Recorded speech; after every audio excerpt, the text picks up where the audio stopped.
My dear students, a very good evening to all of you. आज class 12th English Flamingo prose की lesson 4 the rat trap के easy notes short and long question answers copy में note करेंगे।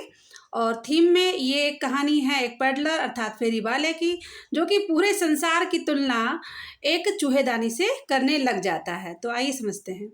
इन what sense was the world a big rat trap according to peddler. ये first question है इसी का। Why did the peddler derive pleasure from his idea of the world as a rat trap? तो peddler फेरी वाला किस प्रकार से आनंद प्राप्त करता है इस संसार को एक चूहेदानी समझकर। जैसे आप देखते हैं तो आंसर लिखेंगे according to peddler the world was a big rat trap. He derive pleasure from this idea because he thought, क्योंकि वह सोचता था, those who chased him away, जो व्यक्ति उसको परेशान करते थे, वुड ऑल्सो बी टेम्प्टेड, वो भी प्रलोभित किए जाएंगे, and caught up in the rat trap one day, और वो भी इस चूहेदानी में अर्थात संसार रूपी चूहेदानी में फंसकर रह जाएंगे। नेक्स्ट क्वेश्चन है why did peddler knock on the cottage by the road side? How was he treated by the owner of the cottage? Simple, the peddler knocked on the door of the cottage to seek shelter, शरण पाने के लिए, for one night, एक रात्रि के लिए, तो इसलिए उसने दरवाजा खटखटाया। The owner of the cottage welcomed him and also gave him food and shelter. Third question देखते हैं what do we learn about the crofter's nature from the story the rat trap? और इसके अथवा में why was the crofter so talkative and friendly with the peddler? तो इसमें आप देखते हैं कि क्राफ्टर अर्थात एक किसान होता है जो कि किराए पर, जैसे कहते नहीं बटाई पर लेता है जमीन को, उस प्रकार से वो किसान था। वो इतना बातूनी और मित्रवत क्यों हो गया उस फेरी वाले के साथ में, तो समझ लेते हैं। The crafter was generous interesting person, वो बहुत ही उदार और विश्वास करने वाला व्यक्ति था। He was so talkative and friendly with the peddler, वह उस फेरी वाले के पास के साथ इतना टॉकेटिव हो गया और फ्रेंडली हो गया। As he was an old man with no wife और चिल्ड्रन, क्योंकि उसके ना कोई पत्नी थी और ना ही कोई बच्चे। फोर्थ शॉर्ट क्वेश्चन है who was the rat trap seller, how did he make them? तो आंसर है the rat trap seller was a peddler vagabond.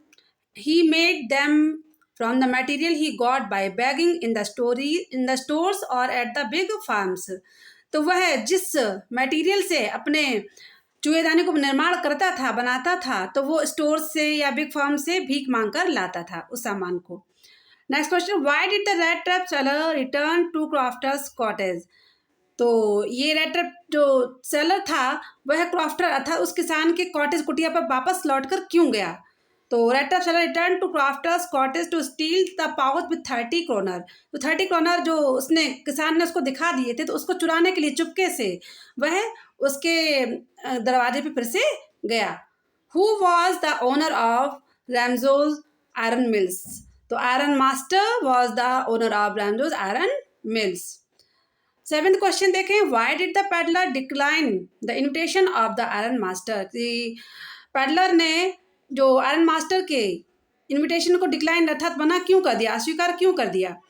Answer the peddler decline the invitation of the iron master because he was afraid of being cot for his theft, क्योंकि उसने किसान के यहाँ चोरी की थी, तो इस भय से वह उसके इन्विटेशन को स्वीकार नहीं कर रहा था। Who was Edla? What was the content of the letter written by the peddler to her? तो Edla was the daughter of the iron master. He wrote to Edla that he had been treated like a captain.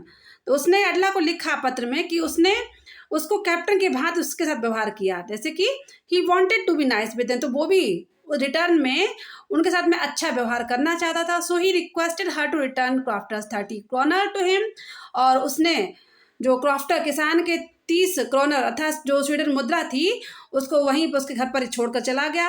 And he told, उसने बताया that he could become a nice man due to her behaviour, कि वह इसकी व्यवहार की वजह से एक अच्छा व्यक्ति बन पाया। डियर स्टूडेंट्स, ये लॉन्ग क्वेश्चन बहुत ही इंपॉर्टेंट है जो मैंने लिखा है। Who was the protagonist of the chapter the rat trap?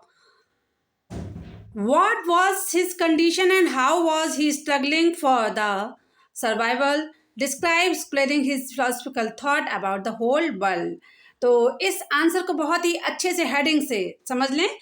The protagonist of the chapter अर्थात इस चैप्टर का जो पात्र है, मुख्य पात्र चरित्र रेड ट्रैप का, is a poor man who sold red traps for a living, जो कि चूहेदानी बेचता था अपनी जीविका चलाने के लिए। He was a peddler, thief, vagabond and tramp. तो क्या क्या नाम उसके लिए आए हैं पाठ में कि पैडलर फेरी वाला था, चोर भी था, बैगवान घुमक्कर था, ट्रैम्प मीन्स भी घुमक्कर व्यक्ति। His condition, the peddler was a vagabond who went around selling rat traps made by him. तो वह फेरी वाला एक घुमक्कड़ व्यक्ति था जो कि चारों तरफ अपनी चूहेदानी घूम कर बेचता था। People had never been kind to the poor man, so he envied those whose lot was better than his। इसलिए वह उन सभी लोगों से घृणा करता था जिसका भाग्य उससे अच्छा था, क्योंकि लोग उसके साथ अच्छा व्यवहार नहीं करते थे। और इस पाठ में बहुत ही एक ह्यूमर आता है, the world as a big rat trap. तो लेखक कहते हैं कि he regards the whole world as a rat trap, वह पूरे संसार को ही चूहेदानी समझने लग जाता है।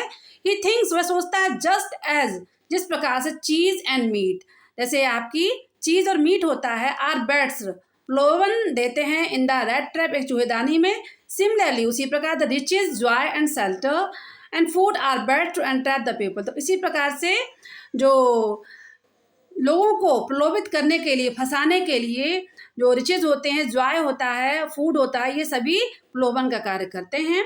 बेसिक ह्यूमन गुडनेस, एक मनुष्य के अंदर सबसे अच्छी अच्छाई क्या है, तो आइए देखते हैं।